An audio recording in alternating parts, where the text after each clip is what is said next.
Бәріңе сәлем. Бүгін бізде кезекті 100 Talks подкасты. Бүгінгі тақырып шетелдегі өмір, шетелге саяхат және біздің қонақтарымыз Мисс Пал және Айберген Бади. Қош келдіңіздер. Көріп тұрғаныма қуаныштымын. Бүгін сіздермен қызық подкаст болады деген ойдамын. Көптеген моменттер талқылаймыз. Қандай қызық, қандай оқиға. Ендеше кеттік. Ең алдымен өздеріңізді таныстырып өтсеңіздер. Hi guys, this is Miss Pal. Бұл менің оқушыларым жақсы көретін бір отрывок осы сабақтардан. Мен Juz English компаниясындағы басты мұғалімін, ағылшын тілінен беремін. Қазіргі таңда университет аяқтап жатырмын. Евразия ұлттық университетінде осы өз мамандығым бойынша ағылшын тілі пәні мұғалімімін.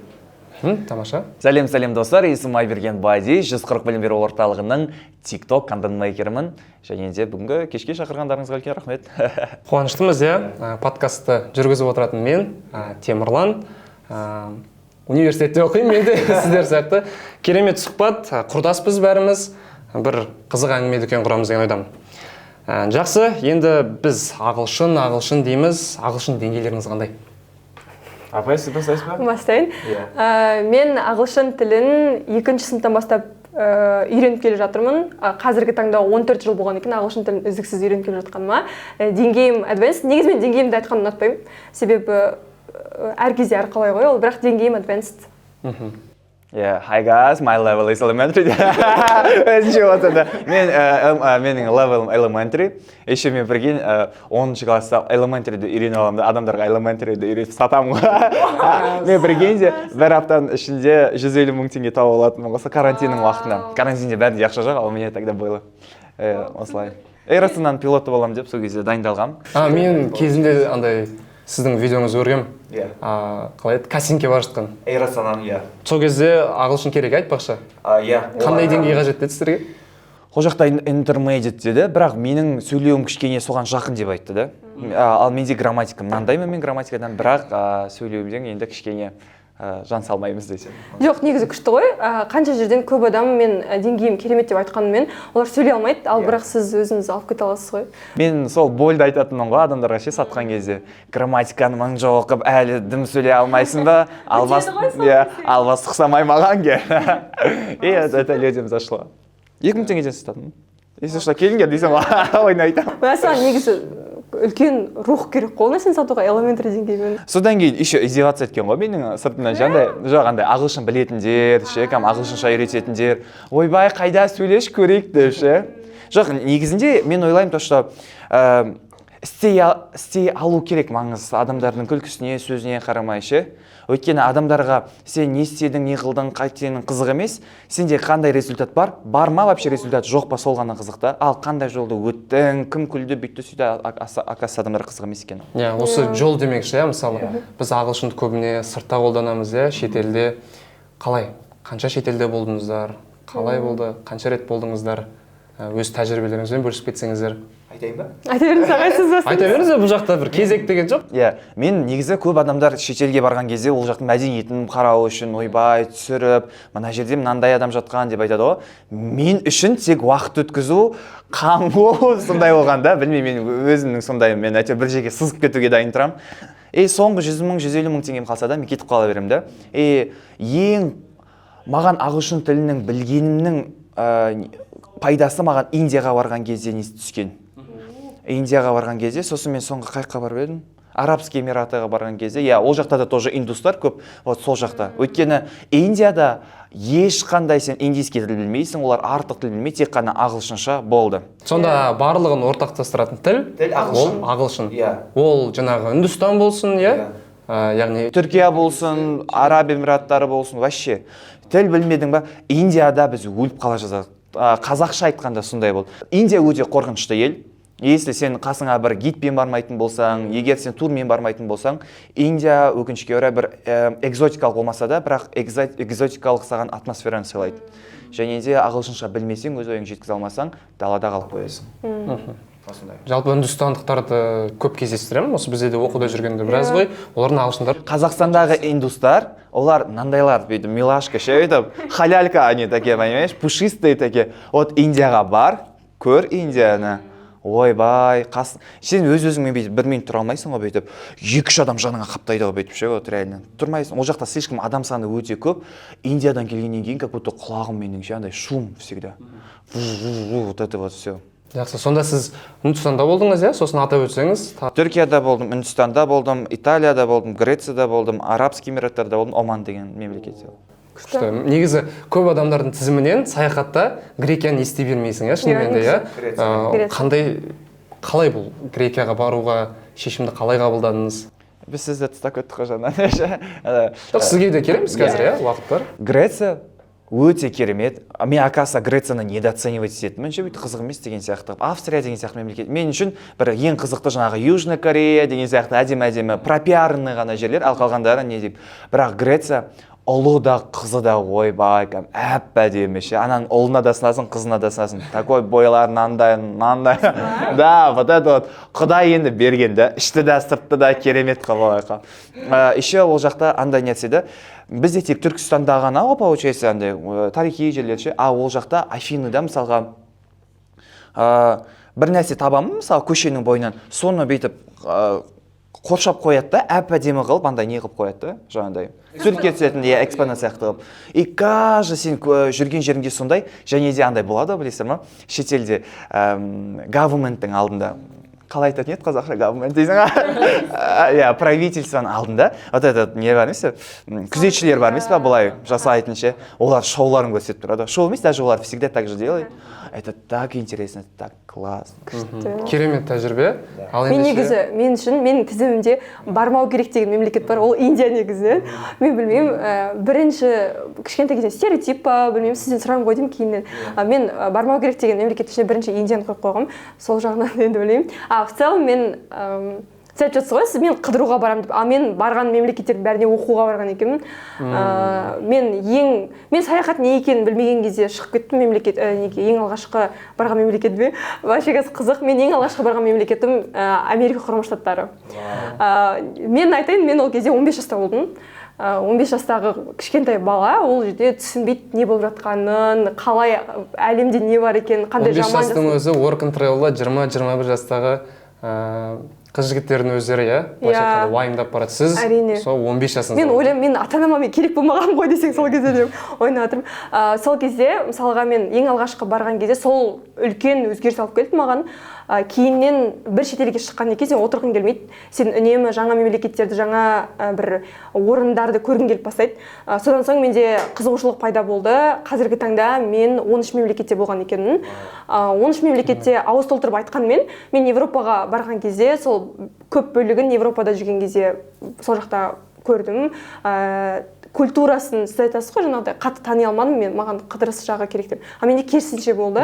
Мен тіпті адамдармен жеке сөйлесіп, олардың тілдерінде сөйлемесем де бір ағылшынша оларды түсіндіріп, ол жақта үлкен кісілердің өзі ағылшынша жақсы сөйлейді. Сондықтан маған қиын болған жоқ ол нәрсе. Ағылшынша білсең, сен үшін әлем ашық. Себебі мен қазір кішкене академический жағын айтайын. Английский, ағылшын тілі бізде lingua franca деп аталады. Яғни lingua franca деген әлемдік деңгейде танылған официалды тіл деп айтсақ болады. Яғни кез келген қазіргі таңда ЮНЕСКО болсын, ООН болсын, барлығының негізгі тілі бірінші орында ағылшын тілі болғандықтан, бұл қалай айтсам болады, сен үйренсең өзіңе жақсы емес, бұл жерден үйрену керексің деген уже. Қазіргі таңда міндетті. Қазіргі таңда ағылшын біздің мысалға қазақ тілі, орыс тілі білеміз, жанына ағылшын ретінде қосылып қана кеткен. Сондықтан негізі 15 жасында ата-анаңыздың жібергені ол күшті емес, өйткені біздің ата-аналар қақтағы емес, қазірдің өзінде де мен айтып кеткем, Америкаға барайын ба деп. Ойбай, жаңа work and travel бар емес пе? Америкаға барып жұмыс істеймін. Ойбай, бір жеріңді ғана іздейма, ол жаққа Америка рабствоға салып жіберетін деп ше. Оның жанында сізді 15 жасыңызда жүрген. Мен оңтүстіктің қызымын. Біз жақта негізі қыз баласын өте бір қатты ұстайды. Қырық үйден тыю деген сөз бар. Біз жақта, мен бір жақта деген қазақтың барлық бөлігінде, Қазақстанның барлық бөлігінде сондай ғой. Бірақ мен сондай ортада өстім, бірақ мен ата-анам ол нәрсеге өте толерантына қарады деп айтсам болады. Бұл нәрсе мен 15 жаста болғанымен мен сол кезде кәдімгі талқыладым да бұл нәрсе. Сен өзің қалайсың ба, түсінесің ба қайда бара жатқаныңды, сен өзің қалап тұрсың ба деген мағына болды. Және де мен әкемнің айтқан бір сөзі бар. Осыны оқушыларыма көп айтамын. Шетелге көбінесе оқушыларды оқуға жібермейді ғой, көбінесе әкелерінде проблема болады, қызғанады немесе қорқады. Қорқыныш өте орынды нәрсе. Бірақ мен әкемнің айтқан бір сөзі бар. Сол жақта болатын жаман нәрсе Қазақстанда болады, егер ол болу керек болса дейді. Яғни маған сенгені болып тұр ғой, сонда ол жерде маған сенді және де ары қарай қалғанын Құдайға тапсырды деп айтайын. Бірақ сақтансаң сақтаймын деген де сөз бар ғой, оған қалай қарайсың? Енді мен мысалға 15 жасымда мен ата-анама сенім қалыптастырғандықтан мен оларға дәлелдей алған сияқтымын өзімді, то, что мен қай жақта жүрсем де үнемі қалай айтсам болады, үнемі мен дұрыс шешім қабылдайтынымды деп айтсам. Керемет айттыңыз. Ағай, мен қояйыншы сұрақты, өйткені шындығында қазір бізді көріп отырған адамдар ойлануы мүмкін. Сенімді қалыптастыру деп айттыңыз. Осы тұста көп балалар шындығында сенімді қалыптастыра алмайды. Сіз не істедіңіз және сенімді қалыптастыру үшін басты мәселелерді айтып жіберсеңіз? Мен енді ағылшын тіліне сабақ беріп келе жатқанда оқушылардың көп айтатын сол, мен шетелге оқығым келеді, бірақ ата-анам рұқсат бермейді дейді. Бірақ көбінде сұраймын ғой, сен не істедің деймін, олар ешнәрсе жасамайды. Олар келеді да, болды, мен Америкада оқығым келеді, давайте осылай жасаңыздар. Немесе давайте мен Турцияда оқығым келеді, бірақ олар қалай барады, не түркше білмейді, мысалға, не ағылшынша толық білмейді. Ата-аналарында сенім жоқ, яғни олар өздерін дәлелдеген жоқ. Ата-аналарымыз ол біздің ата-анамыз болған күннің өзінде олар да адам ғой мысалға. Оларға бірінші сенім қалыптастырамыз. Оны қалай қалыптастырамыз? Сен бірінші мектепте жақсы оқу керексің, және де өзіңді басқа қырынан көрсету керексің. Яғни активист болу керексің көбінесе. Ағылшын тілі ол үнемі бірінші онда жерде сен ағылшын тілі деңгейің идеальны болу керек. Яғни сен өзіңді қай жерде жүрсең де өлмейтінді көрсету керек қой ата-анаңа. Әрі қарай уже сен өзіңе көрсету керексің. Мысалға мен ата-анам негізі мен Америкаға баратынды бізде Flex 3 турдан тұрады. Сол кезде 3-ші турға дейін білген жоқ. Мысалы мен 1-ші турда мен Америкаға кетіп бара жатырмын десе, олар мені жарысқа жібермес те еді. Мен тіпті өзім де білген жоқпын негізі Америкаға жіберетінін. Бірінші тәуекел негізі көбінесе барамын. Енді бола ма болмай ма деген ғой, тисе терекке тимесе бұдаққа дейсің, потому что Flex деген бағдарлама біздің Қазақстанда қазіргі таңда 10 мың 20 мың бала қатысады жыл сайын. Сол кезде барған кезде мен өте бердім, соңғы деңгейге келген кезде ата-анама мен өзімді солай дәлелдедім. Себебі бізде былай болды. Бізде Шымкенттің өзінен өте көп бала қатысты, мен сол кезде 100-ден 1 болып таңдалып алдым ғой деймін, сол кезде қателеспесем. Сонда жаңа сіздің кейсіңізде бұл жақындармен, ата-анамен болып жатқан мәселені дұрыс талқылап, бір жөнді шешіміне келу болып тұр ғой, иә? Соның арқасында сізге былайша айтқанда сеніп отыр, иә? Мен анам бір кезде тұрды да, болды, бармайсың, рахмет, сен Америкаға өттің, өзіңді дәлелдедің, бармайсың деп айтты. Вот сол кезде талқы болмағанда туысқандарымның, туысқандар жауап тұрған жоқ, негізі көп адам солай ойлайды ғой. Негізі мен де мысалы ойлаймын да, болашақта қызымды жіберер едім деп ойлап қоямын. Бірақ сол кезде мен ойымша ата-анам маған сенді, мен қолымнан келетініне және де тапсыра білді өмірге мені. Менің ойымша тек қана ата-аналар баласының қателесуінен қорқатын сияқты, өздерінің өмірлік қателіктерін баласы қателеспесін деп. Дегенмен де қанша жерден қателеспесін десе де ата-ана қателесу керек және өмірден сабақ алу керек. Бала ол өзіндік қатесін жасайды. Сондықтан да менің ойымша ата-ана балаға қателесуге мүмкіндік бермей, 2 есе қателесетін секілді болып көрінеді. Сондықтан да Окей, осы жерде өзімнің кейсімді қоса кетейін. Бағана сіз айтқандай Америкаға бару мен үшін бірінші шетел болды. Сіздікіндей Work and Travel бағдарламасымен барған болатынмын. Бірақ енді транзитті санайтын болсақ, транзит па енді қалайша? Түркия арқылы, иә. Түркияда да 1 күн болып үлгердім.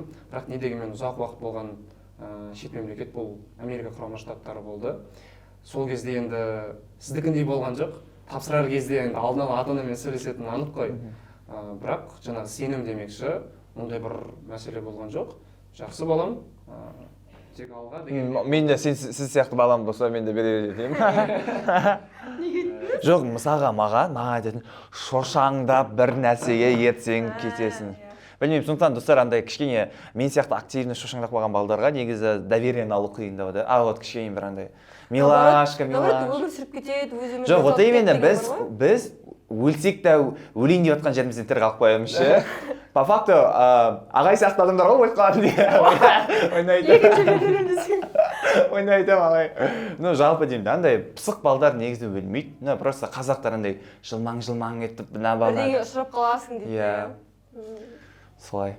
не айта салайын? қорқыныш болмай бас сенімділік болса болды. Әрине, Былайша айтқанда смело ғой. Ол ата-ананы да дайындау керек қой. Ата-анадан мысалға бізде Қазақстанда негізі шетелге үлкен поколение жақтар шетелге көп шықпағандар ғой негізі. Көбіне даже загранпаспорттары жоқ. И оған сен келіп тұрып, жоқ, мен там мұхит асып, мен Америкаға барамын десең, әрине олар қорқады, себебі олар өздері барып көрмеген жақ. Діні басқа, тілі басқа, әрине қорқады. Сондықтан біріншіден дайындау керек ата-ананы негізі. Дайындау деген қалай мысалға? Тек қазақша кино көре бермей, түркше кино көре бермей, әртүрлі жағында көру керек, үйрету керек, әлемде не болып жатқанын кішкене таныту керек. Сол кезде бұл алғашқы қадамдардың бірі, одан кейін барып сен өзіңнің жетістіктеріңді көрсете аласың. Осы орайда жаңа сіз айтып кеттіңіз, көбінде тіпті жаңағы загранпаспорт болмайды, шетелді бүйтіп ұмытып кеткен де адамдар бар, жұмыс рутина, қалай ойлайсыздар, неге кейбір адамдар, тіпті көп адамдар десек те болады шығар, көпшілік шетелге шықпайды? Неліктен? Қалай ойлайсыздар? Қандай барьерлар бар, не бөгет? Қалай ойлайсыздар? Не бөгет? Біріншіден, белгілі бір қаражат суммасы бар ғой адамдардың өздерінің табатын. Олар ол жаққа шыққан ақшаны біз одан өзімізге алып қояйық дейді. То есть, біз өзімізде жинайық, ойбай, ертең болашағымыз бар, мұндай бар деп. Негізі бұл жақта мен оларды кінәлай алмаймын, неліктен өйткені біздің ата-анамыз өкінішке орай СССР-ден қалған, ДНК-сында СССР бар. СССР-дің кезінде қандай болды? Артық левый нәрсе жасаған, керемет болып баратқан адамдарды уақытында қырып тастады, уақытында алып тастады. Дәл осы модель поведения, к сожалению, біздің ата-аналарымызда қалды. Олар үшін, және сонымен қоса 90-шы жылдарда бізде енді кішкене андай моменттер болды ғой, жаңағыдай тамақтың аздығы деген сияқты. Сондықтан да көбісі болашаққа қорқады. Сондықтан да болашақ үшін алып қояды. Бірақ болашақ дегеннің ол, мысалға, кеше үшін бүгінгі күн ол болашақта. По факту сен ертең егер сол ақшаңды путешествовать ететін болсаң, сен әдемі болашақ жасауыңа да мүмкіндік бар. Бірақ өкінішке орай СНГ мен Европаның психологиясын біз салыстыра алмаймыз. Біз СНГ-да туылғанымызда және де СНГ-ның психологиясын ДНК-мызда бар екенін ешқашан ұмыта алмаймыз. Ол бар, және менің ойымша біздің ғана поколение соны жайлап өзгертеді. Мен осы жерге толық қосыламын. Себебі көп естимін, шетелге шыққанша сол ақшаға ремонт жасап алайық, шетелге шыққанша осылай жасайық. Себебі шетелге шығу бұл олар біздің үлкен поколениеміз үшін, олар үшін бір ақшаны бостан-бос құртқан болып есептелінеді. Себебі сіз айтқандай қорқыныш міндетті түрде болады. Себебі әрі біз жақтан негізі тәуелсіздік алғалы да көп уақыт өткен жоқ қой. Бізде енді тіпті бұрында мысалы мен де ойлайтынмын, мен байлар ғана қыдырады деген нәрсе болатын, мен де сол Америкаға бармас бұрын. Мен байлар ғана Дубайға барады деп ойлайтынмын. На самом деле Дубай қазір ең арзан мемлекет болып кетті ғой, қала болып кетті ғой баруға.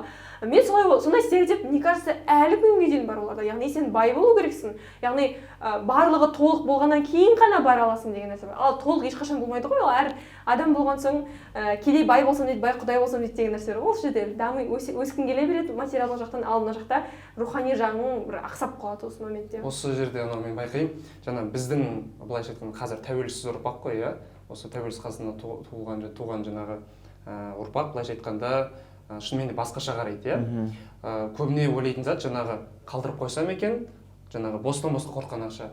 Енді бір нәрсені ескеру керек, қазақта мақал бар ғой, көпті білгеннен емес, көпті көргеннен сұра деп бекер айтпайды. Шынымен де сен жаңағы сол ақшаны құртқанның өзінде де сен жаңағы рухани, жаңағы мәдени алмасу алатының көп. Сол үшін негізі осы жерде айтып кетсем қалай қарайсыздар? Айтамын. Екі түрлі жағдайды қарастырсақ болады. Біріншісі сен бай боласың. Бірінші шетелге шығудың жалпы қазақтар қарастыратын негізі бір ғана жол бар. Ол сен бірінші байу керексің. Мына бүткіл нәрсені жауып тастау керексің, сосын барып қыдыруға болады деген сияқты. Бірақ менің жағдайымда қандай болды? Мен байыған жоқпын. Мен шетелге шықтым және шетелге шыққаннан кейін барып маған баю туралы ойлар келді. То есть екі түрлі жағдайда жасауға болады. Бірінші, либо сен байып барып шығасың, либо сен бірінші шығасың, сосын баю туралы сенің ой келеді. Неліктен өйткені шетел Қазақстан сияқты емес. Өкінішке орай Қазақстан мен біз Алматы мен қазір жаңа айтқан Грецияны, даже хотя бы Делиді салыстыратын болсақ, Индиядағы екі түрлі.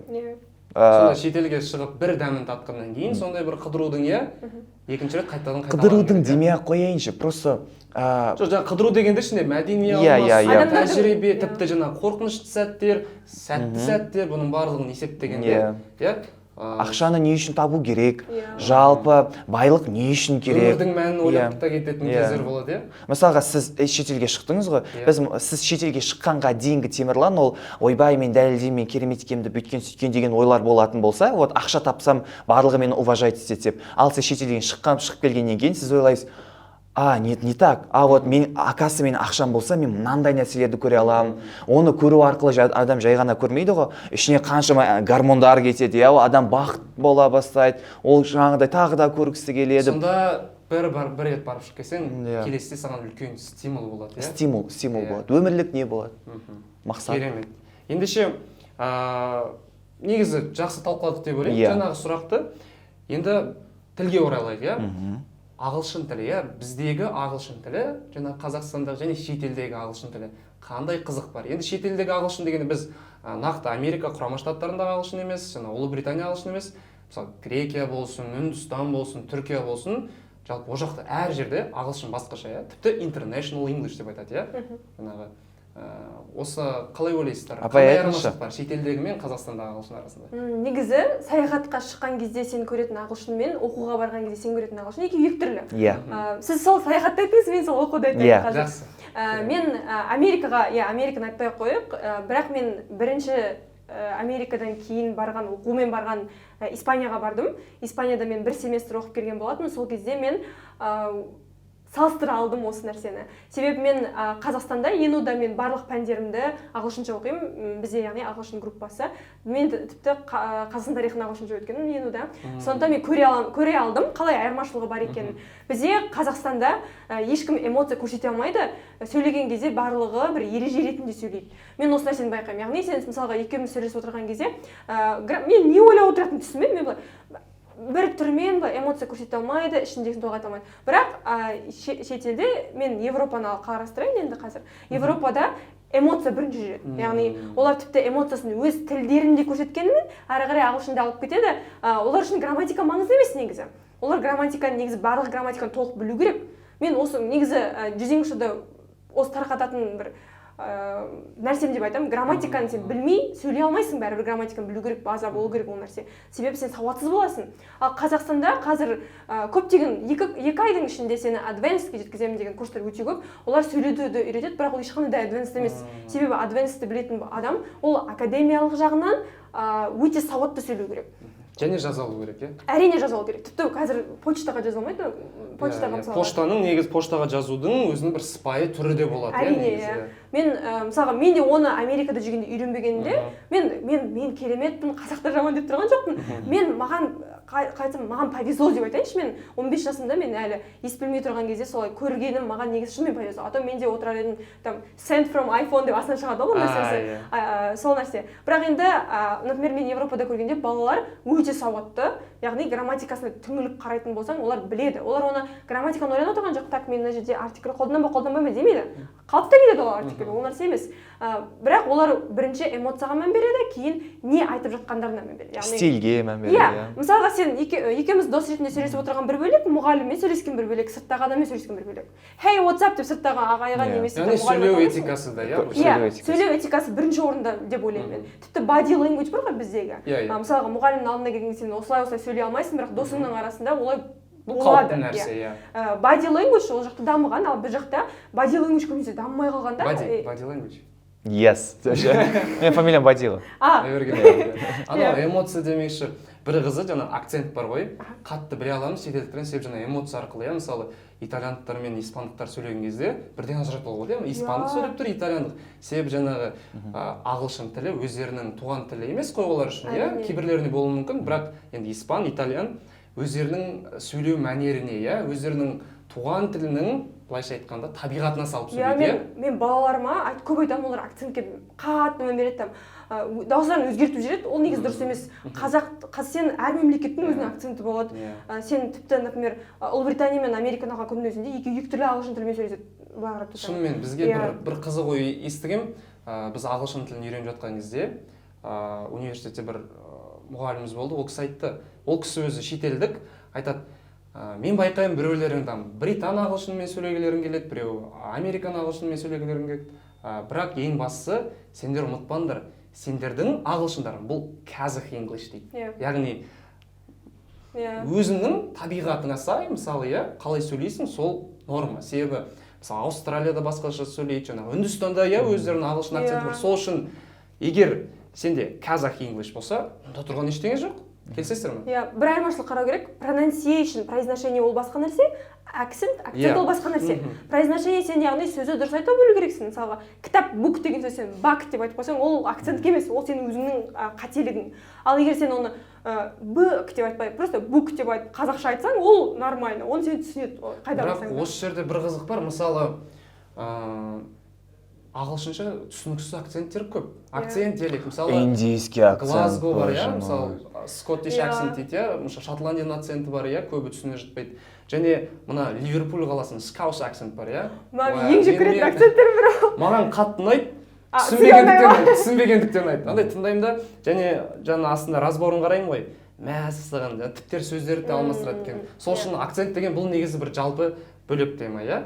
Бөлек тақырып. Ал сіз қалай ойлайсыз? Шетелдегі ағылшын мен Қазақстандағы ағылшын. Бір ойыңыз. Мен бірақ жаңа айттыңыз ғой, грамматиканы білмейтін адамды сөйлей алмайды деп. А мен наоборот баяғылар марафонда айтатын едім, грамматиканы білудің қажеті жоқ деп ше. Значит, нет, ол қалай? Грамматика білу керек, бірақ база грамматика ол мен үшін 12 шақ бар ғой, қателеспесем, ағылшында 12 шақ бар. Бірақ ағылшындар былай сөйлемейді да, жаңағындай perfect, present perfect, анау мынау жаңағы past perfect tense бір бөле деген бар ғой. Енді мен білмейді екенмін, грамматика қызық емес маған, бірақ мен маңыздысы мен нені қолданатын едім. Мен осы шақ, өткен шақ, дәл осы шақ, сосын present simple бар ғой, соны ғана қолданып, просто айтатын едім. Яғни үш басты шақ, иә? Төрт шақты қолданамын да, соны айтамын. Бірақ мен үйреткен кезде мен оларға айтқан жоқпын, ойбай, сен керемет, грамотно, профессионально сөйлейсің. Жоқ, мен айтамын да, сенің тілің шығып кетуге, мен саған көмектесемін дейтінмін ше. Басында адамдардың барлығы ойбай, мен керемет қылам, мне надо вот все по формуле говорить деп, ана бала, вот когда мозг начинает вообще сөйлеп көрмеген бала, ол мозг білмейді, ол қалай сөйлеу керек, бүйту керек, сөйту керек, оны сен келесен зорлайсың ше, ана жерде ойбай, формуламен айтпасаң құр деген сияқты ше.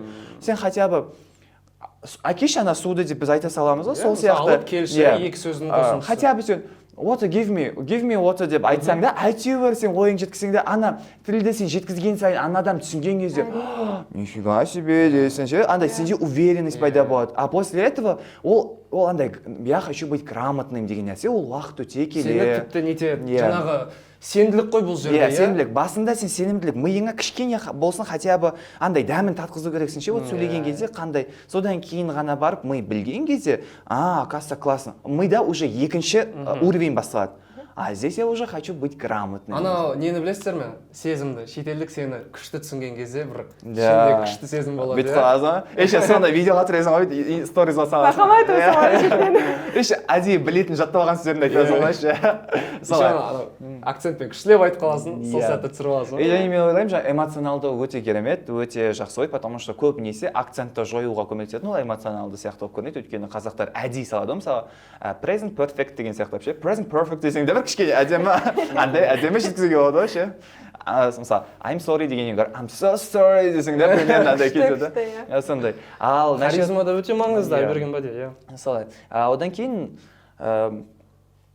қандай болды? Академия өте басында ең бірінші штоп сөйлеп кету үшін тағы да айтам, вообще тілді шығарып, достар, бірінші тілді шығарып тілді шығарып жіберу үшін, пожалуйста, өздеріңді қинамаңдаршы. Хотя бы басында 4 шақпа, не істейсің ана 12 шақтың бәрін алып, 4 шақты ал, соны қолданып үйренші. Мен бардым, келдім, шаптым деген сөздерді әйтеуір тек қана ойыңда жаза бермей, соны айтып үйренші. Мына тіл үйренген кезде, зубрить еткен кезде, он начинает уже миға қатты қиын болмаған кезде, ол жаңа ақпараттарды алып бастайды сол сияқты ше. А сен қазір жүре алмай тұрған адамсың, сен жүгіріп кеткің келіп тұр да, сен бірінші хотя бы жүріп үйрену керексің деген. Сонда осы жерде біз міне ақырында өзіміз басқа сұраққа қадам басыппыз.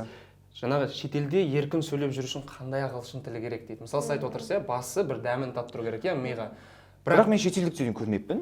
Мысалы, шетелде бір перфект сөйлеп жатқан адамдарды ше, андай слишком ауыртпалы шақтарды қолданып. Мен өзім байқадым, өте көп байқадым ондай нәрсе. Present perfect де бәрін қолданады. Сіз байқадыңыз ба? Иә. Ақшта Так десең, қайсысын өтірік тұрсың десең. Жоқ, вот реально. Бірақ андай моменттер бар. to be жетістіктерін ұмытып кетеді. Ұмытып кетеді дегенде олар біледі, жай ғана қолданбайды. Мысалы, В общем, менде неграмотно. итқа келген кезде do емес does қолданады, иә, бірақ it do деп айта салады мысалы. Ол үшін қатты бір не емес мысалы. В общем, менде неграмотный English, у вас грамотный English. Мәселе ода емес, мәселе кім қалай жеткізетінінде ғой. Мәселе шынымен де сенің целіңді, яғни сен мақсатың, сен не үшін ағылшын тілін үйреніп жатсың? Егер сен университетте оқығың келсе шетелде, сен міндетті түрде грамотно сөйлеп білу керексің. А егер сен саяхаттаған кезде саған шынымен present perfect білудің мүлде қажеті жоқ. Жаңағыдай керек суды бере салшы деген сияқты. Бірақ мен Эйр Астана барған кезде, прикинь, прокатиловать менің нем. Мен 2 рет бардым ғой, 2 рет тапсырдым, екеуінде де өтіп кеттім ғой. Жоқ, негізі мысалға самолетқа отырсаңдар, осымен present perfect бізге айтпайды ғой. Yeah, simple international English қанша айтқанда. Do you want water or tea деп мысалы айтады ғой саған. Ана Have you got some energy to drink water деп айтпайды ғой ешкім саған мына жақта. стюардтар өйтіп біреу ағылшынша сөйлесе, деп өтір естімей тұрған адамға ше, хотя өйтіп тұр да, yes деп кетіп қала береді ғой иногда ше. Мен өзім де сол кезде. Сонымен қалай ойлайсыздар? Шетелде еркін сөйлеп жүру үшін кем дегенде қандай ағылшын қажет? Кем дегенде. Elementary или pre-intermediate. Жаңағы мына жерде бөліп өттік қой, академиялық және саяхат, иә? Саяхатқа қалай ойлайсыздар? Pre-intermediate. Pre-intermediate, elementary мен негізі пысық болмасаң, шетте қалып қоясың. Негізі сізге сол жағынан повезло негізі пысық болып кішкене. Өзіңіз айтатын албастылау болып солай жасағаныңыз.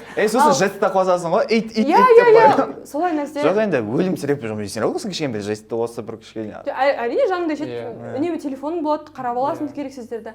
Бірақ егер сен қиналмағың келсе, яғни мүмкін интернеттің болмай қалар, сол кезде менің ойымша pre-intermediate аяқтасаң, сен жақсы білесің.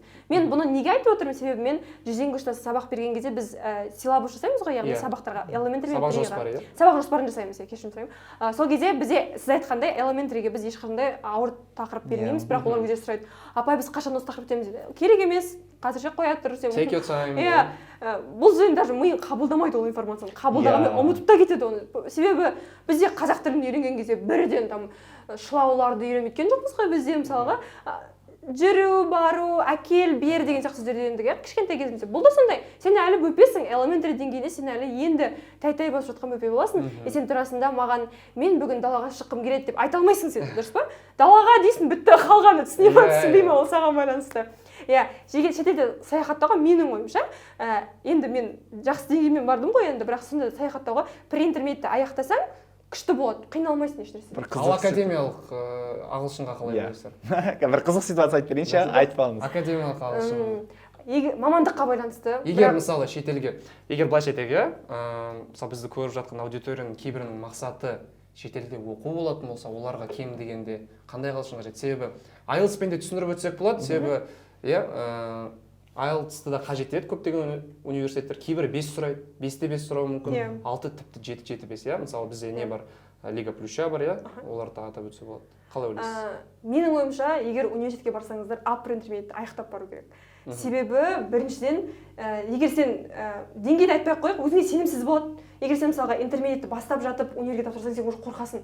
Вдруг мен білмейтін сөз айтылып қалады, вдруг кетесің. Ал егер сен upper intermediate аяқтасаң, сенде кішкене сенімділік пайда болады. О, мен upper intermediate аяқтадым. Хотя өзіңнің шын деңгейің upper intermediate болмаса да, оны аяқтадым деген сенде миыңда бір информация болса, сен өзіңе сенімдірек боласың да, шетелге оңайырақ тапсырасың. Ал интермедиатке жетпейтіндер көбінесе 2 миллион тапсырып, 2 миллион беріп, бір компанияларға барып, солай алданып қалады көбінесе. Ал бірақ мен өзім қалайтыным upper intermediate, даже advanced болып барған дұрыс. Себебі мен жаңа ғана осыны айтып кеттім, негізі көп мемлекеттерде қазақтар сауатсыз болып барады. Барлығына топырақ шашпаймын әрине. Өте білімді бізде қазақтың интеллигенттері бар, өте білімдері бар. Бірақ көбінесе оңай жолға ұмтылатындар бар ғой, Италияда там 400 мың теңге беріп оқы, немесе Чехияда оқы, Түркияда оқы дегендер. Сол жақта көбінесе шетелде оқысы келеді, әрине олардың мақсаты шетелде оқу емес, шетелде өмір сүріп көру. Олай болса, it's okay. Бірақ егер де сен өзіңнің профессияңды ары қарай сол әлемдік деңгейде көргің келсе, сен ағылшын тіл деңгейің керемет болу керек. Сонда мына жерде айта кететін зат, иә? Мысалы, шетелге оқуға өз салаңда дамиын деп түсетін болсаң, ол жақта тұру, басқалармен коммуникация бір бөлек ағылшын. Ал ағылшынша оқу ол екі бөлек. Себебі біз мысалы қазақ тілінде университетке барғанда тіпті күрделі қазақ терминологиясы білмейміз да ғой, білмейде жатырмыз шынымен. Шынымен, иә, онда себебі біз саланы зерттеп жатырмыз, иә? тура сол қиындық бізде ағылшынмен екі еселеніп тіпті үш еселене түседі, иә. Сол үшін жаңағы академиялық пен саяхатты осы жерде екеуіңізді екі жақтан түсіндіріп өткендеріңіз тіптен тамаша болды. Көп рахмет. Менің ойымша академия деген біз сөйлеп жатқан кезде қазір қарапайым тілде сөйлесеміз ғой, міне осы для путешествия келетін сияқты. А вот салиқалы, насихаттау деген қазақта сөздер бар ғой, профессионалды сөздер. Олар менің ойымша академия деген. Мен бір мысал қызға айта салайыншы. Мен ағылшын тілін енді оқып кезде бір айдан кейін, мен дым білмеймін, нөлмін, бір айдан кейін не себеймін ғой. Областной жасқа барғам, ағылшыннан білесіз бе, әр пәннен болады. Мен сол кезде 100-80 ағам бар разговорында. Грамматикадан 135 ағам, просто потому что мен эссе жазып бергем. Ең қызығы, мынандай адам болды да. Бұл жерде мен тағы алмастылық ойнап кетті. Неге? Потому что мен бүйтіп оттым да, алдыма қарайын, бізді екі баладан отырғызып қойып, жаңағыдай не істейді да. Бір тақырыпты береді, соған біз әңгіме айтуымыз керек. Бірінші сенің ойыңды тыңдайды, екінші сенің ойыңды тыңдайды, сосын сұрақ қояды. Бір кезде ана апайға қараймын, что-то ана апай деген особо что-то не шарит ше. Сөйлеп отырмын, бір кезде мен сөздік қорым бітіп жатыр ше. Ішіме айтып қояды, Айва, может, давай создаем новые слова ше. Мен білмей, өтірік ойлан құрасың, unfurniture деп қоясың, ол қарай ше. Бірақ главное көзіне қарап қойып, I think unfurniture is a word деп қоясың. Ана апай бәсе, деп қоясың. Сосын, ана бала, короче, тақырып берді ғой, мен өзімдікім болдым. Сосын бір кезде ойлап қойым, ана бала әңгіме айтып отыр ғой. Ей, осы балаға қазір что-то дополнять етейінші деп ше. And I think деп қойып, ана тағы да ше, осы жерде мен хочу дополнить оның ойын деп қойып ше. Сонда тапқырлықта бір иногда вот керек емес уверенность атып кететін сияқты, өйткені сол кезде 100-80 деген апыр интермедиаттар алатын балда ешкім алмаған. Даже маған мен грамматика бойынша бірінші тур болды, екінші тур спикинг болды. Бірінші турда грамматикада менің ешнеңесім дұрыс емес, тек қана эссе екен. То есть 3 тақырып берген, эссеге мен өз ойым жазып тастағанмын. Сол мен ғана 35 балды берген ғой. Что енді ағылшын дедік, енді бұның барлығы шетелде шынымен керек қой. Шетелде өмір сүргенде, шетелге саяхатқа шыққан кезде қалай ойлайсыздар? Қазақ тілі ұмытылмай ма? Немесе қазақ тілі ұмыт болу деген сияқты бір тәжірибелер болды ма екен сіздерде? Сізде болды ма андай шетелден келесіз ғой, когда сіз қазақша сөйлейсіз, миыңыз расслаблен ше, андай. Мен шетелде жүрген кезде миым деген андай что-то надо слова, надо что-то придумать, анан қалай, ағылшынша қалай. А вот когда переступаешь уже границу в Казахстан, Эйр астынан кезде сәлеметсіз бе деген дейсің ба? Қазақстанда бірген границасының адамдары ағылшынша білмейді. Ана неде тұратын. Алдында Индиядан келген кезде ғой. Индиястан аяп кеттім. Біз Индияға барған кезде бізді Заграндағы адамдар күшті қылып қарсы алып, сөйлеп сөйтті да. Ал біздің Қазақстанға келсе индустарды просто тұрғызып қойғанда, сен кеш, қазір сені потом бөлек қабылдаймыз деген сияқты болып ше. Не айтып жатсың, былай тұршы деп қазақтарды қабылдап отыр да. Сонда қалай қазақ тілі ұмыт бола ма? Менде бір қызық оқиға бар. Мен Америкаға барған кезде, ол 2018 жылы, ол кезде TikTok жоқ, Instagram дамыған, мен өзім 15-тен ондай нәрсе білмеймін. Мен сөйлесетін жалғыз адам, отбасым, и то ол деген ауылда сеть ұстамай, ол кезде сондай проблема болды да, мен тек жаздым. Жарты жыл өтеді, маған бірінші рет мен құрбыммен сөйлесіп кезде ақпан деген сөз естимін ғой, февраль деген. Мен жаңа сөз болып естілді, ана сөз маған ақпан деген, мен ойландым. Бұл не деп ойландым шынымен де. Ақпан айы болады сол кезде.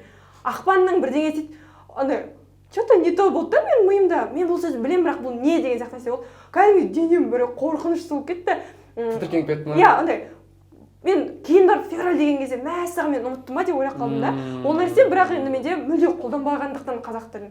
Потому что мен Америкаға барғанда менде бір жалғыз ғана мақсат болды. Мен ағылшын тілін толық үйрену керекпін дедім. Сонда былайша айтқанда тек ағылшын түрінен болды, иә? Иә, бірақ өте қиын негізі.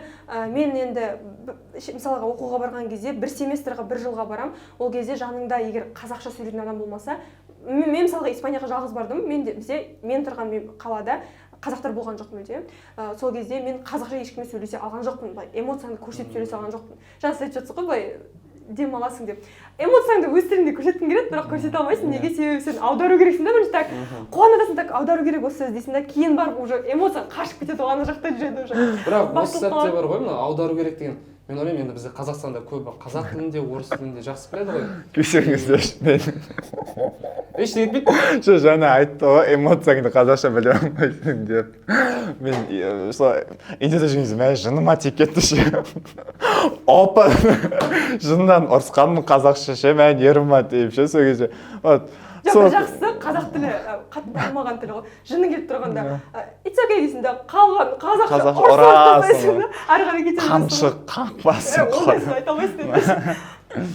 қатты дамыған дегенде енді қалай былайша айтқанда мысалға көп жерде біле бермейді иә орысша сөйлесең түсініп қалады адамдар. Өте көп мысалға орыстар енді тек қана Россиядан ғана білмейді ғой. Біз де білеміз, қырғыздар да, өзбектер де. Көп білгендіктен сен орысша бір сөз айтып қалсаң уже жалт қарайды саған. Ал қазақша сөйлесең кете бересің. Қазақша сөйле. Өзіңмен сөйлесіп кете бер десең саған ешкім демейді ешнәрсе шынымен де. Жаңа айтпақшы, Испания дедіңіз иә? Hablas español? Yo hablo español, pero muy mal. Muy mal. Muy bueno. Sí. Хорошо, деп. Мен Испанияда да ағылшынша оқығам. Негізі мен бірақ енді испан тілі қалай болды ол жақта? Ол жақта енді көбі мен андай естігендерім болды, бір ағылшын тілін білсе де ол жақта испанша сөйлейді деп. Солай, бірақ менде мені андай болды. Мен ағылшын тілін білемін, маған испанша керек емес деген нәрсе болды. Негізі өте қате екен ол нәрсе. Әрине мен оңай сөздерді білемін. Hola, ¿qué tal? Muy bien. Ондай сөздерді білемін. Бірақ кәдімгі испан тілі өте тез сөйлеседі. Түсінбейсің тез кетеді. Күшті иә, сондай ырыныма күшті қылып айтады ғой. Тақ-тақ кетті. Негізі испан тілі бар ғой. Латын Америкасында испан тілі мен Испаниядағы испан тілі өте түрлі ма? Екі түрлі шынымен де, себебі испан тілінде мен байқадым, мысалы gracias дегенде олар сыны былайша айтқанда сақауланып gracias деп айтады. Gracias. Мысалға көп Барселона деген сөз маған өте Барселона дейді ма? Барселона дейді, мен вообще естігенде шок болдым соны. Мадрид деп қандай эмоцияға беріліп сөйлеп маған өзі испан тілі құлағыма. Испания барғым келіп жүр. Испанияны естісем мен не элита есіме түседі. Netflix'тегі TV шоу иә? Жақсы. Енді қалай ойлайсыздар, шетелге мысалы саяхат дейміз иә?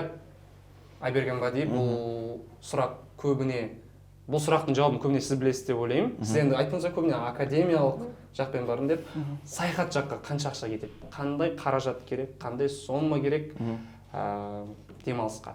Өзіңіздің бір тәжірибеңізбен бөлісіп кетсеңіз. Елге байланысты бірінші қандай елге барасың? Делік Дубай.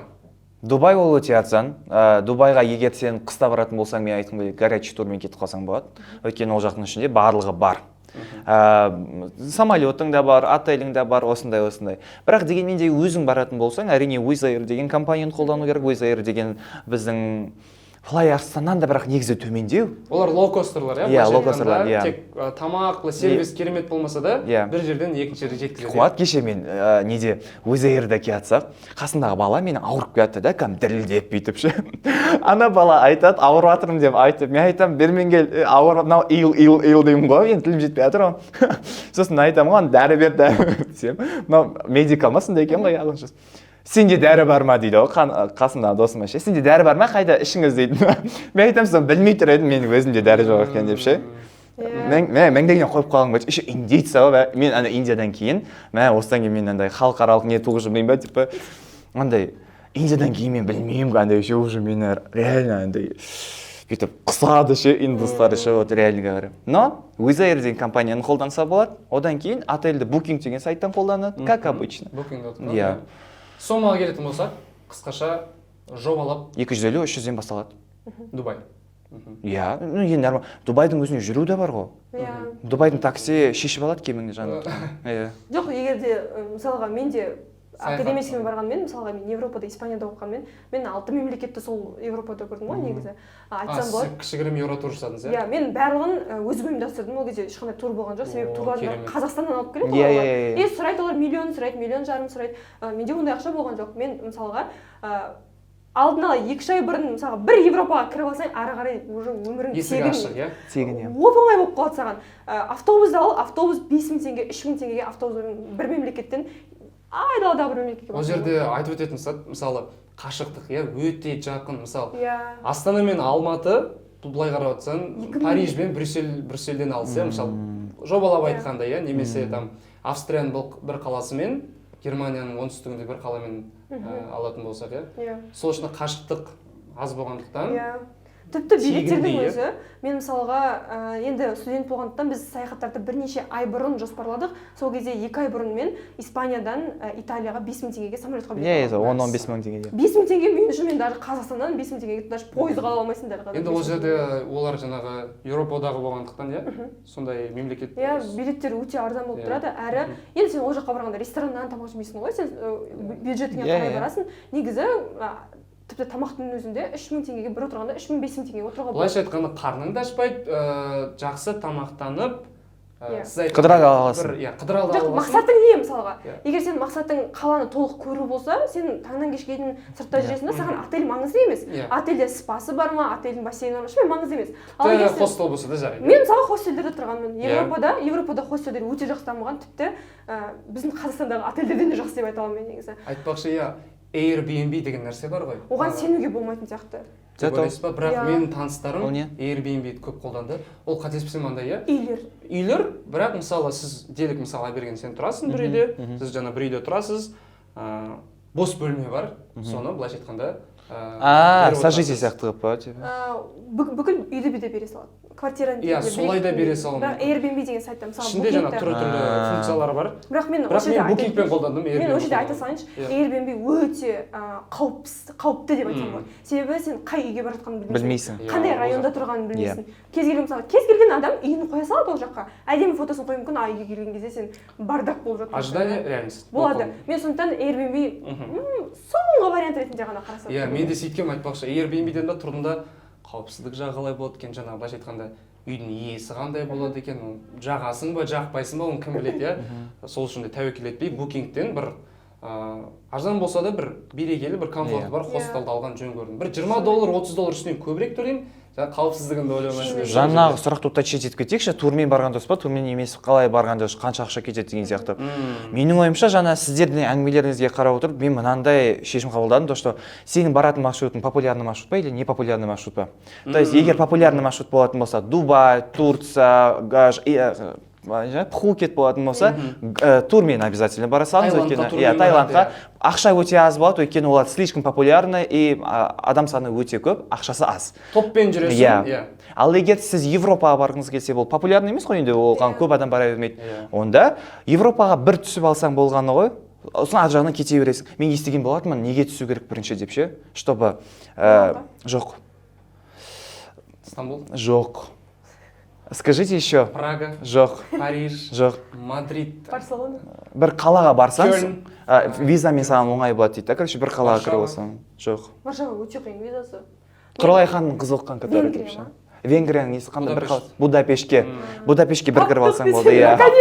Иә. Будапешт. Негізі виза тапсырған кезде ең оңай мемлекеттердің қарасында осы Венгрия бар и Испания бар. Қалған Италия біз 50 күнде алдық қой бірге. Италияға. Иә. Өте қиын. Мен мысалға подругаларым болды, 3 ай күтті. Олар оқу визасымен барғанда 2 айлары оқусыз өтіп кетті оларды. Тек жаңағы визаның күтесің. Иә, олар даже хабарлассаң айтады, күтіңіз дейді, басқа ештеңе айтпайды. Осынша күнде демейді. Мысалы менде Испанияда мен визам 4 күнде дайын болды. Бір лайфхак айтайын ба? Айтыңызшы. Біз 3 адам болып Италияға тапсырдық қой. Сол 2 адамдікі 50 күнде, менікін 10 күнде қабылдады. Неліктен? Потому что мен неге барған кезде, Италияның посольствосы барған кезде, мен Индияға баратын билетімді подкреплял ше. То есть менде ертең осындай күні ұшағым бар, маған мемлекеттен шығу үшін осындай документім керек деп. Оказывается, олардың мынандай несі бар екен, типа приоритет деген ше. Ақша төлемейсің болған. Просто олар бірінші қарастырады да сенікін. Сондықтан да вообще просто бронь жасаған қағазыңызды подкрепляйте именно визаға. Күшті лайфхак негізі. Бұл айтпақшы лайфхак демекші, иә? Шетелде керек 3 лайфхак. Сіз айтыңызшы апай. Мен ойланып алайыншы деп ше. Негізі бағана біздің Booking, кешеніз сал бастылық дейсің ғой. Booking, Airbnb барлығын айтып отырдық қой. Содан да бір лайфхак шығаруға болады. Қайталанса ештеңе етпейді. 3 лайфхак. Көрейік, әркім айтып шықсын. Ең маңызды лайфхак, егер сен саяхатты жоспарлай алмасаң, жоспарлайтын адам алып жүру керексің. Егер сен қолыңнан келмесе, егер сен Қазақстанның өзінде адасып жүрсең, шетелге барған кезде супер прям керемет гид болып кете алмайсың. Картаны білетін адам болу керек жаныңда. Яғни көбінесе жалғыз барған өте қорқынышты, әрі мне кажется, ішің пысады сияқты жалғыз жүрсең. Сондықтан жаныңда, бірақ мен жалғыз жүргенде, оның да бір несі бар. Бірақ оған тоқталып кетейік осыдан кейін. Жаныңда сенде бір бір ғана досың болса соның өзі жеткілікті негізі. Бірақ жақын досың болу керек. Негізі көбінесе саяхатқа шыққанда ұрысып қалып жатады адамдар. Мен Бәрімізде болған сияқты ол нәрсе негізі. It's okay guys. қырылып жүре бересің ғой өйткені анада да баратын басқа жер жоқ. Сен де басқа кеттім деп кете алмайсың. По-любому бір отельге кетесің да, 10 минуттан қайтып келесің ғой. Достасайық деп ше. Анандай ма, бұрын кішкентай кезде досымен ұрысып қалсаң, бірақ үй жаққа бірге қайтасыңдар ғой. Үндемей басын түсіріп алып. Көбінесе саяхатты ұйымдастыратын мен болдым да, мен ұрысып қалсам маған бәрі келетін десең. Сонда бірінші жоспарлау, иә? Иә, жоспарлауды егер сен өзіңнің қолыңнан келмейтінін білсең, сен қолынан келетін адамнан сұрау керексің. Ол жанында бір серігің болса, иә, сондай. Серігің болса, иә, серігің болса өте керемет. Бұл бірінші лайфхак. Екінші лайфхак тіл білу керек бәрібір де. Бәрібір де база болу керек. Енді тілді қалай білеміз? Барған кезде сен енді алдын ала жоспарлайсың ғой, сен ақша құртып отырсың сол кезде офлайн переводчиктарды скачать етіп алу керек міндетті түрде, ондай приложенияларды, базовый сөздерді білу керек міндетті түрде. Hello, how are you-дан әрі қарай мысалға how much is this? Немесе do you have a menu деген сияқты нәрселерді біліп алу керексің. Бұл лайфхак емес, бұл негізі база деп айтайыншы, бұны сен білу керексің. Бірақ кейіннен әсіресе картаны біліп алу керек. Осы жерде айтайын, бәрін скачать етіп алу керек қой, офлайн бол. А вдруг сен интернеттің мүлде болмай қалады, сен айдалада қалып кетесің. Қолыңда наличка болу керек. А вдруг сен картаңды жоғалтып аласың, сен айдалада жалғыз қалып кетесің. Форс-мажордан алдын ала форс-мажорға дайын болу керек, иә? Міндетті түрде. Иә, міндетті түрде. Мысалға Google Maps, мен барлық жерде осыны қолданамын. Мен негізі картадан жүрмеймін, бірақ Google Maps-тан алдын ала офлайн скачать етіп алуға болады да, ары қарай сен көріп кете бересің. Иә, белгілеген бір жерді белгілеп, жүктеп алуға болады. Барлығын офлайн, яғни сен форс-мажорға толық дайын болу керексің. Офлайн, наличка, там анау, мынау, мындай әсіресе Европада жүрген кезде өте пикпокеттер өте көп солақтар бар ғой. Сол жақтан сен мынандай барсеткалар дейді ғой, сондай. Телефон бәрін осылай салып былай жанынан тастамай жүру керек қой сол жақтан. Сонда бірінші бұл бізде жоспарлау, екінші форс-мажорға дайын болу, және үшінші мен кейін айтайын, иә? Жақсы, иә. Сіз бастаңыз. Жазып қойыппын деп ше. Вообще шетелге шығатын кезде ең арзанды таңдағыларыңыз келсе, бұл кемемен саяхаттау. Мен өйткені кемемен 2 рет саяхаттағам, Европаға да кемемен барғам, кеше Арабский Эмираттарға тоже кемемен барғам. Өйткені неліктен сенің отельдің, тамақ жейтінің ол жақта 24/7 тамақ тегін, ол жақта каждый вечер не ресторанға барасың, ішінде бәрі бар. В общем, вот негізі кеме ол городок қой, ішінде өмір сүре бересің.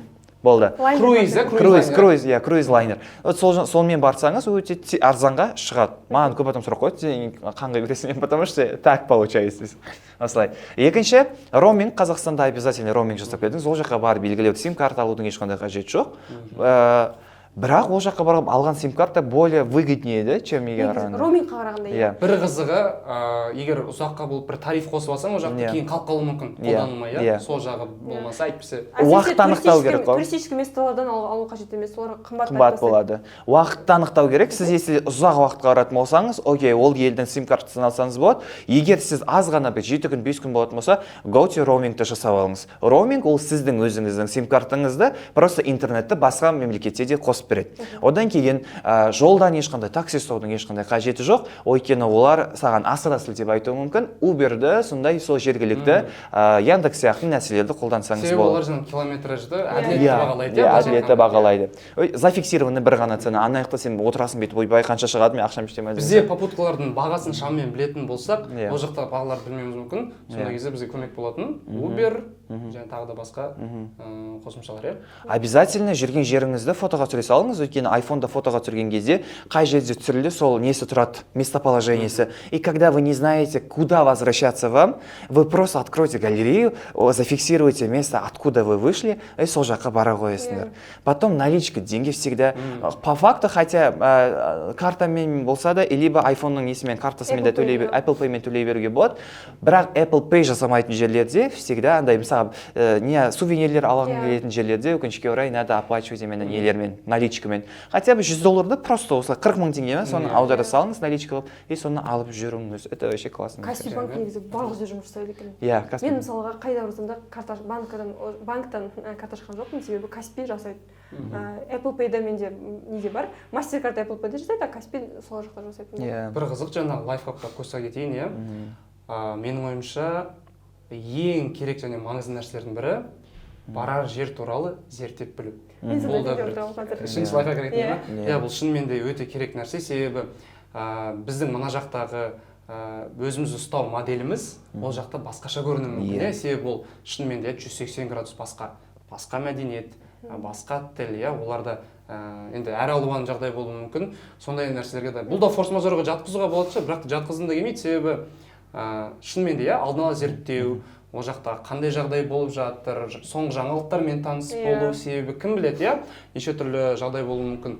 Менің қоса кететін болса? Иә, айтайын ба? Иә, просто баратын жерлеріңізді зафиксируйте бір күн, потому что сіз үлгермей қалуыңыз мүмкін да көп жерлерге барып. И даже если не знаете, куда пойти, Гуглда емес, больше всего TikTok'тан қарағанда. Вот мен осыны айтып отырғанмын.